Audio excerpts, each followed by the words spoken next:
गीता में धर्म के प्रति आस्था और धर्म को निभाने की बात की गई है। धर्मानुसार चलने वाला व्यक्ति सर्वप्रथम धर्मानुसार अपने परिवार के प्रति आचरण करे, ऐसी व्यवस्था हमारे संस्कारों में भी है और सभी प्रकार के धार्मिक ग्रंथों में भी। महाभारत और गीता के अलग अलग चरित्रों में, अलग अलग कैरेक्टर्स में हमें स्पष्ट पता चल जाता है कि कौन धर्मानुसार चल रहा है और कौन नहीं।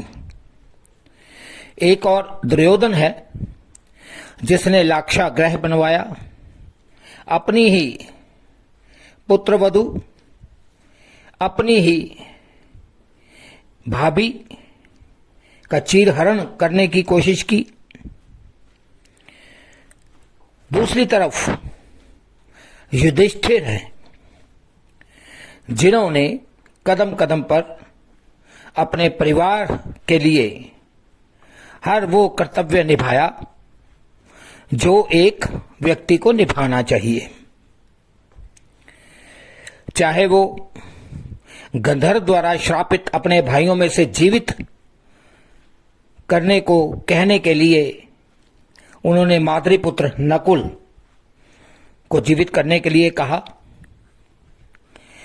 ये कथा का वृतांत आता है जब पांचों पांडव भाई बहुत प्यासे थे और एक नदी में से जल पीना चाहते थे, तो बारी बारी छोटे चार पांडव गंधर्व के श्राप से मूर्छित हो गए और प्राण त्याग दिए। जब युधिष्ठिर वहां पहुंचे तो उसी गंधर्व जिसने श्राप दिया था के प्रश्नों के उत्तर देकर गंधर्व को संतुष्ट किया। और जब गंधर्व ने कहा कि इन चारों भाइयों में से मैं एक को जीवित कर सकता हूं, तुम बताओ किसको जीवित करना है, तो युधिष्ठिर ने कहा कि कुंती मेरी माता है, वे निसंतान नहीं होंगी क्योंकि मैं जीवित हूं, लेकिन माद्री मेरी दूसरी माता हैं, वो निसंतान हो जाएंगी। इसलिए हे गंधर्व, आप माद्री पुत्र नकुल को जीवित कर दें।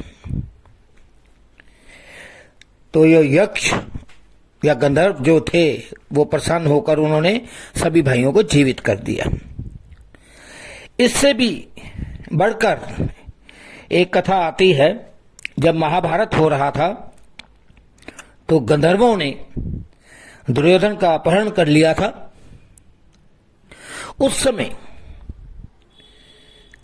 पांडव भाइयों ने युधिष्ठिर के कहने पर दुर्योधन को छुड़ाया था। और उस समय युधिष्ठिर ने कहा था, पराय परिभवे प्राप्ते व्यम पंचोत्रम शतम, परस्पर विरोधे तु व्यम पंचशतम तुते।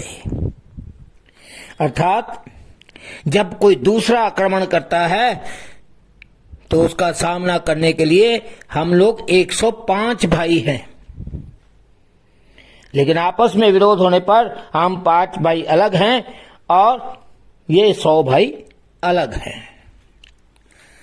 तो यहां भी परिवार के प्रति युधिष्ठिर का धर्मानुसार आचरण उनको बड़ा बनाता है, पांडवों को धर्म के अनुसार चलने वाला बनाता है, और इसीलिए श्री कृष्ण भी उनके साथ ही हैं।